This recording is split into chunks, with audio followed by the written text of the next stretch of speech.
తాకట్టులో ఉన్న బంగారాన్ని విడిపించి ఆ రోజున్న మార్కెట్ ధర కట్టి మిగిలిన డబ్బును మీకు అందిస్తుంది కొమ్మూరి గోల్డ్. నమస్తే, welcome to V media. This is Swami Kolla. ETV anchor Vishnupriya తెలుసు కదా, గత కొంతకాలంగా సోషల్ మీడియాలో బాగా ట్రెండ్ అయింది. ఎందుకు? ఆమె ఇన్స్టాగ్రామ్ ఫాలోవర్స్కి 399 రూపీస్ పెట్టి సబ్స్క్రిప్షన్ తీసుకుంటేనే స్పెషల్ కంటెంట్ ఉంటుంది అంటూ ఆమె ప్రకటించడంతో పెద్ద ఎత్తున ట్రోలింగ్ జరిగింది. అంటే 399 రూపీస్ పెట్టి సబ్స్క్రిప్షన్ చేసుకున్న వాళ్ళకి తను కొంచెం అంటే అసభ్యకరమైన ఫొటోస్ కాస్ట్యూమ్స్లో కనిపిస్తుంది అంటూ కొన్ని వార్తలు వచ్చాయి. ఇది బాగా ట్రోల్ అయింది. ఏమ తరహాలోనే ఈ సబ్స్క్రిప్షన్ తరహాలో అనన్య నాగల్లో కూడా ఇన్స్టాగ్రామ్ సబ్స్క్రిప్షన్ ఫీచర్ని తెచ్చారు. అయితే ఆ మాత్రం తను ఎలాంటి అసభ్యకర అశ్లీల కంటెంట్ పెట్టను, దానికోసం ఈ ఫీచర్ తీసుకురాలేదు. కొంచెం నెగిటివ్ కామెంట్లు చేసే వాళ్ళకి కొంచెం దూరంగా ఉంచడం కోసమే, లేదా తన నిజంగా ఫాలో అయ్యే వారితో మాత్రమే తను షేర్ చేసుకోవడం కోసం నేను సబ్స్క్రిప్షన్ ఆప్షన్ పెట్టుకున్నానని చెప్తుంది. ఆ తర్వాత big boss fame Ashu Reddy, సిరి హనుమంత్ ఇలా కొంతమంది సెలబ్రిటీలు కూడా ఈ సబ్స్క్రిప్షన్ ఫీచర్ని తెచ్చారు. అయితే అప్పుడు సబ్స్క్రైబ్ చేసిన వారికి మాత్రమే కొంత private, special reels, live chats, behind the scenes అంటూ కొన్ని ఫీచర్స్ కేవలం సబ్స్క్రైబర్లకు మాత్రమే ఉండేటట్టు ప్లాన్ చేసుకున్నారు. అయితే ఇప్పుడు ఇదంతా ఎందుకు వచ్చింది?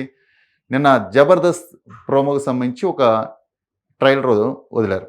ఆ ట్రైలర్లో ఒక లేడీ గెటప్ వేసుకున్న క్యారెక్టర్ ఒక అతను వచ్చి 399 రూపాయలతో సబ్స్క్రిప్షన్ చేసుకోండి అని ఒకళ్ళు, ఇంకొక ఆవిడ ముసలావిడ గెటప్ వేసుకుని వచ్చి నాకు 99 రూపీస్ సబ్స్క్రైబ్ చేసుకుంటే చాలు, మీరు కావాల్సిన కంటెంట్ మీకు షేర్ చేస్తానంటూ ఆమె.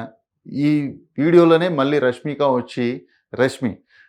కూడా వచ్చి నన్ను సబ్స్క్రైబ్ చేసుకోండి అని ఆమె అంటాం. ఇదంతా కామెడీగా చేశారు, అంటే కామెడీ స్కిట్ చేశారు. అంటే ఈ స్కిట్ చూసిన వాళ్ళందరూ, అంటే ఓన్లీ ఆ ట్రైలర్ చూసిన వాళ్ళందరికీ అర్థమవుతుంది ఇది కేవలం విష్ణుప్రియని టార్గెట్ చేస్తూ రాసుకున్న స్కిట్ అని.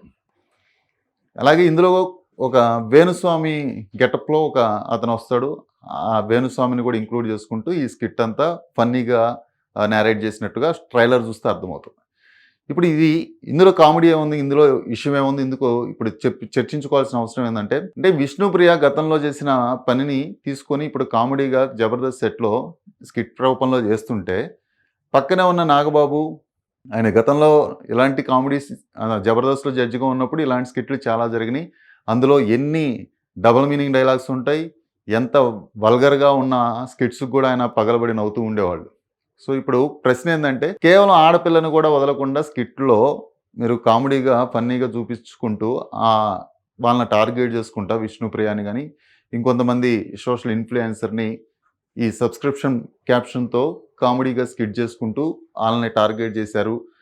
అక్కడే ఉంటూ పక్కనే జడ్జిగా ఉంటూ నువ్వు ఒక బాధ్యతాయుతమైన పదవిలో కూడా ఉంటూ నవ్వుకుంటూ ఉన్నావు. అది ఒకటి విషయం. అయితే ఇంకా నాగబాబు ఎంట్రీతో ఆది మళ్ళీ జబర్దస్త్లోకి వస్తున్నాడు అనే కొత్త వార్త కూడా ఒకటి వైరల్ అవుతుంది. అంటే నాగబాబు టీం మళ్ళీ నాగబాబు ఎంట్రీతో జబర్దస్త్లోకి రీఎంట్రీ అవుతుంది అని కూడా ఒకటి. నాగబాబు టీం ఎవరు? ఐపరాది, సుడిగాలి సుధీర్, జబర్దస్త్ రాంప్రసాద్, వీళ్ళందరూ ఎలా ఉంటాయంటే స్కిట్స్ అన్నీ, పంచులన్నీ నాగబాబుకు అనుకూలంగా కాకుండా వ్యతిరేకంగా ఉండే వాళ్ళ మీద కామెడీ పంచులు వేయటం, అంటే ఆ స్కిట్లో అలా రూపొందించుకోవటం, వీటి మీద చాలా వివాదాలు కూడా అయినాయి. కొంతమంది హీరోల్ని ఇమిటేట్ చేస్తూ, వాళ్ళని టార్గెట్ చేస్తూ, వాళ్ళ మీద కామెడీ పంచులు చేస్తూ, కొంతమంది సెలబ్రిటీల మీద చేశారు, కొంతమంది పొలిటీషియన్స్ మీద చేశారు. ఇలాంటివన్నీ నాగబాబుకి వ్యతిరేకంగా ఉండే వాళ్ళను, జనసేన పార్టీకి వ్యతిరేకంగా ఉండే వాళ్ళ మీద పంచులు వేసుకుంటూ వచ్చారు. సో ఇప్పుడు మళ్ళీ నాగబాబు ఎంట్రీతో ఆ టీం మొత్తం మళ్ళీ ఆ టీంలోకి ఆది ఎంటర్ అవటంతో ఇప్పుడు విష్ణుప్రియని టార్గెట్ చేస్తూ చేసిన ఈ స్కిట్ను చూసి చాలామంది కామెంట్ చేస్తున్నారు. అంటే ఇలాంటి స్కిట్లు పక్కనే జడ్జిగా ఉన్న నాగబాబు గారికి వాళ్ళ మెగా కాంపౌండ్లో ఎవరి మీదైనా ఇలాంటి స్కిట్లు, లేదా వాళ్ళ ఇంటిలో ఉన్న ఆడపిల్లల మీద కానీ, వాళ్ళ ఇంట్లో చాలామంది నటులు ఉన్నారు, రాజకీయంగా కూడా వాళ్ళు ఉన్నారు కాబట్టి పవన్ కళ్యాణ్ కానీ ఇంకా చిరంజీవి గారి మీద కానీ ఇలాంటి స్కిట్స్ చేస్తే నాగబాబు గారు యాక్సెప్ట్ చేస్తారా? ఇలాగా పగలబడి నవ్వుతారా? ఇలాంటి స్కిట్స్ని ఒక ఆడపిల్ల మీద ప్రయోగం చేసి ఆ ఆడపిల్లని టార్గెట్ చేస్తూ చేసిన స్కిట్స్కి మీరు ఎంకరేజ్ చేస్తే, అలాగే మీ మీద కూడా మీరు స్కిట్లు చేయించుకొని మీ మీద మీరు పంచ్ చేసుకునే ధైర్యం మీకు ఉందా అంటూ ఇప్పుడు సోషల్ మీడియాలో చర్చ నడుస్తుంది.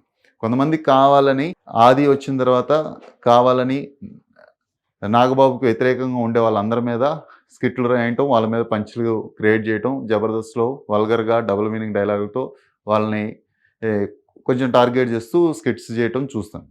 సో ఇప్పుడు అందరూ అనేది ఏంటంటే ఆది, నాగబాబు వీళ్ళందరూ కలిశారంటే జనసేనకి ఇప్పుడు వరకు ఎవరైతే వ్యతిరేకంగా సోషల్ మీడియాలో చూస్తున్నాం కదా, కొంతకాలం నుంచి పవన్ కళ్యాణ్ మీద ఎంతమంది ఎదురుదాడి చేస్తున్నారు సోషల్ మీడియాలో, అలాగే డైరెక్ట్గా సినిమా సెలబ్రిటీస్ నుంచి, సినిమా ఇండస్ట్రీ నుంచి ఉన్నారు, పొలిటీషియన్స్ నుంచి ఉన్నారు. ఆది ఎంట్రీతో రేపు జనసేనకి ఎవరైతే కౌంటర్ ఇచ్చారో వాళ్ళందరికీ కొత్త రూపంలో, స్కిట్స్ రూపంలో వాళ్ళందరికీ పంచులు ఇవ్వడానికి రెడీ అవుతున్నారా?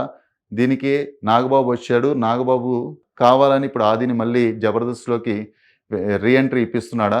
జనసేనని ఎవరైతే టార్గెట్ చేశారో వాళ్ళందరి మీద రివర్స్ స్కిట్లు తయారు చేసి కామెడీగా వాళ్ళ మీద పంచులు పేలుస్తారా అంటూ ఇప్పుడు సోషల్ మీడియాలో తెగ కామెంట్ చేస్తున్నారు. దీనికి సంబంధించి ఇప్పుడు విష్ణుప్రియ చేసిన సబ్స్క్రిప్షన్ ఏదైతే ఉందో ఆ సబ్స్క్రిప్షన్ వివాదాన్ని తీసుకొని ఆ టైంలో విష్ణుప్రియ కూడా పోలీస్ స్టేషన్‌లో కంప్లెయింట్ ఇచ్చింది. అదంతా ఇష్యూ క్లియర్ అయింది. కానీ ఇప్పుడు మళ్ళీ విష్ణుప్రియనే టార్గెట్ చేసుకుంటూ ఆ సబ్స్క్రిప్షన్ అనే కాన్సెప్ట్ మీద జబర్దస్త్‌లో స్కిట్లు చేసి ట్రైలర్స్‌లో అది చూస్తే క్లియర్‌గా అర్థమవుతుంది. రేపు ఎపిసోడ్‌లో ఇంకెన్ని డబుల్ మీనింగ్ డైలాగ్స్ ఉంటాయో, విష్ణుప్రియని ఇంకెంతగా ఈళ్ళు ట్రోల్ చేయబోతున్నారో క్లియర్‌గా కనిపిస్తుంది.